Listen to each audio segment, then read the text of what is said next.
Most women over 60 will tell you they've lost interest in sex. But that's not actually what happened. What happened is that sex started hurting physically, emotionally, or both, and no one ever told them it didn't have to be that way. So they started avoiding it. Not because they stopped being sexual people, but because somewhere along the way, intimacy stopped feeling good and started feeling like work. And here's what nobody tells them.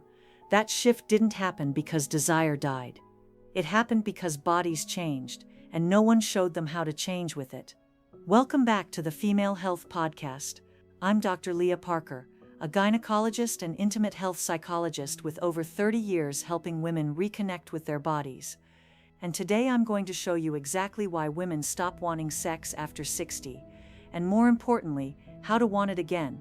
The Reconnection and Art of Touch guides in my store go deeper into understanding desire and practical techniques, but in this video, we'll mainly focus on the 3 reasons women stop wanting sex and how to reverse each one. By the end, you'll know what actually kills desire and what brings it back, and you'll understand the single most important thing to address first if you want intimacy to feel good again. But first, you need to know what really happened, because most women think their libido just vanished one day. But that's not how it works. Desire doesn't disappear, it retreats. It pulls back when sex stops being pleasurable and starts being uncomfortable. When your body needs more time, but your partner expects the same 5 minutes. When touch that used to work suddenly doesn't anymore. Your body isn't broken, it's protecting you. After menopause, everything about how pleasure works changes. Your skin responds differently, your arousal builds slower. What felt good at 40 feels like nothing at 60. But if you're still trying to have sex the same way you did 20 years ago, your body will resist. Not because it doesn't want pleasure, but because the old map doesn't match the new territory.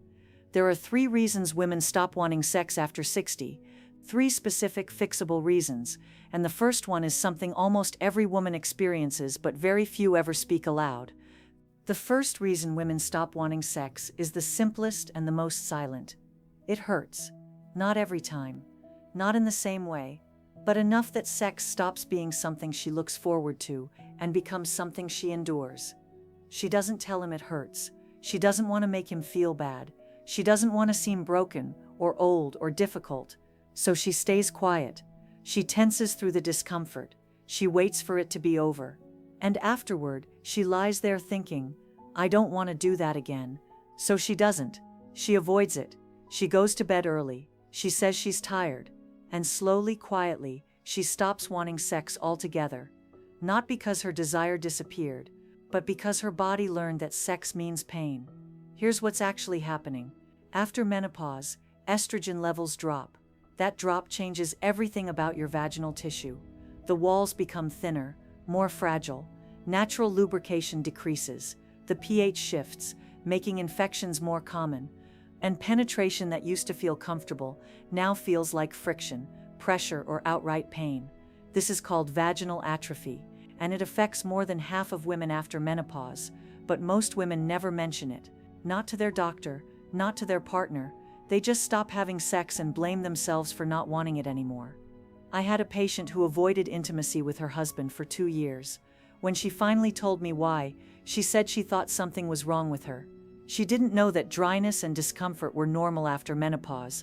She didn't know it was fixable, and that's the part that matters most. Pain doesn't have to be permanent. There are simple, effective ways to bring comfort back. Moisturizers, lubricants, hormone treatments if needed. Once you address the pain, desire has space to return. But here's where it gets more complicated. Because even when pain is gone, many women still don't want sex, and that's because the second reason runs deeper than discomfort. It's about pleasure itself, or more accurately, the loss of it. The second reason women stop wanting sex is harder to admit.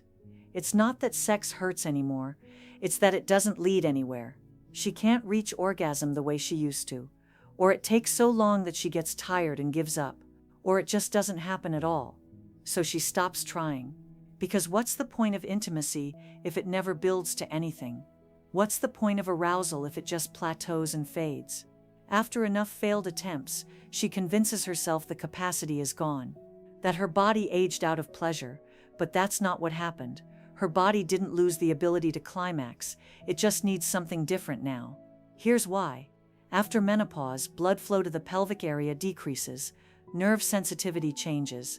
The pathways that used to light up quickly now need more time, more attention, more specific touch. Your clitoris still works. The entire network, the internal branches, the bulbs, all of it, is still there. But it requires slower stimulation, sustained pressure, patience your partner may not know to give. I had a patient tell me she thought she'd lost the ability to orgasm entirely. She tried for months and nothing worked. Then one night, instead of rushing, she gave herself 20 minutes of slow, focused touch, and it happened. Not because her body was broken before, but because she finally gave it the time it actually needed. If you're enjoying this, give it a like so more women can find it. And comment below where you're watching from. I'd love to know. Here's what most women don't realize. Your body still responds. It just responds on a different timeline now. What used to take 5 minutes might take 15 or 20. That's not failure, that's biology. And once you understand that, once you stop rushing and start listening, pleasure becomes possible again. But here's the confusing part. Even when women address the pain, even when they relearn how their body climaxes, many still don't want sex. And that's because the third reason has nothing to do with their body at all. The third reason women stop wanting sex has nothing to do with their genitals. It has everything to do with their heart. She doesn't want him because she's angry. Not explosive, screaming angry, quiet, exhausted angry. The kind that builds over years of being the one who remembers everything, manages everything, carries everything. She plans the meals, tracks the appointments, organizes the holidays, reminds him about his own mother's birthday. And then he walks into the bedroom expecting her to want him. But you can't want someone sexually when you feel like their mother, when you've spent the entire day managing his life, and he still expects you to desire him at night, when he hasn't really seen you in years. This is emotional labor, and it kills desire faster than any physical change ever could.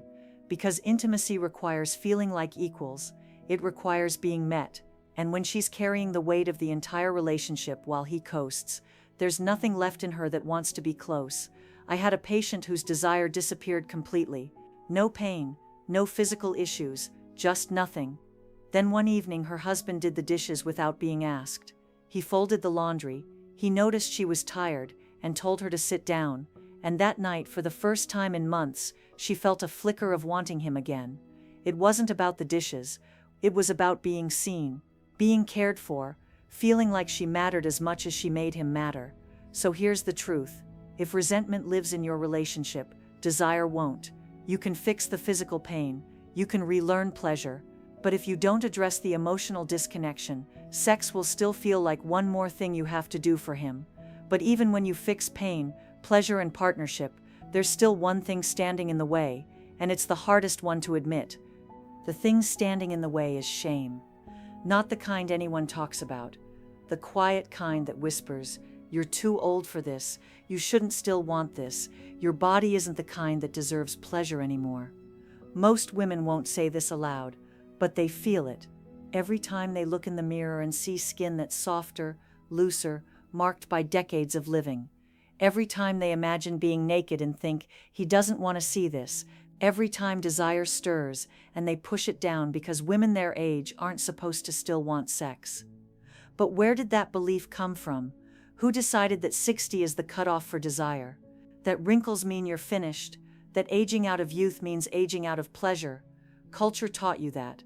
The messages you absorbed your whole life told you that women are only sexual when they're young, firm, smooth. That once you pass a certain age, you're supposed to disappear quietly. Stop wanting, stop asking, stop taking up space. So you did.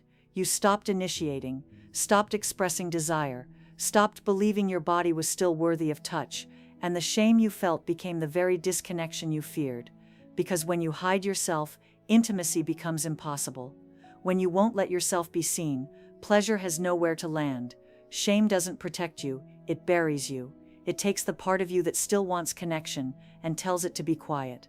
And every time you listen to that voice, desire retreats a little further. But here's what I need you to understand. Your body isn't wrong for still wanting. Your desire isn't inappropriate. And the belief that you should be done with sex by now is a lie you were taught, not a truth you have to live. So what happens when you finally break through shame and address what's actually blocking you? When you stop hiding and start reclaiming? What happens is this. You start addressing what's actually in the way. Not all at once, not perfectly, but honestly. If pain is the problem, you address it. A simple vaginal moisturizer used twice a week keeps tissue healthy. A good lubricant during intimacy makes touch comfortable again. If dryness is severe, pelvic floor therapy or hormone treatment can help. Pain isn't something you have to endure, it's something you can fix. If pleasure feels distant, you relearn it. Your body still works. It just needs slower touch, more time, direct clitoral stimulation instead of rushing to penetration. You practice alone first. You explore without pressure. You give yourself 20 minutes instead of 5 and discover your body didn't lose anything, it just needed patience. If resentment is blocking desire, you talk, not during sex, before. You sit down fully clothed and say what needs to be said. You name the imbalance. You ask for partnership, not performance. And you watch what happens when he finally hears you. And if shame is keeping you hidden, you give yourself permission. Permission to still want, permission to take up space, permission to believe your body deserves pleasure exactly as it is right now. Here's your first step. Schedule 15 minutes alone this week. No pressure, no goal, just time to reconnect with your body. Touch yourself gently. Notice what feels good. Breathe. Let yourself be present without judgment. If you want to go deeper into understanding how desire actually works after 60, the Reconnection Guide walks you through the science and self-awareness practices, and the Art of Touch Guide gives you practical step-by-step techniques for reconnecting with pleasure. Comment below and tell me which barrier resonates most. I want to hear from you, because your desire matters, and it's never too late to reclaim it.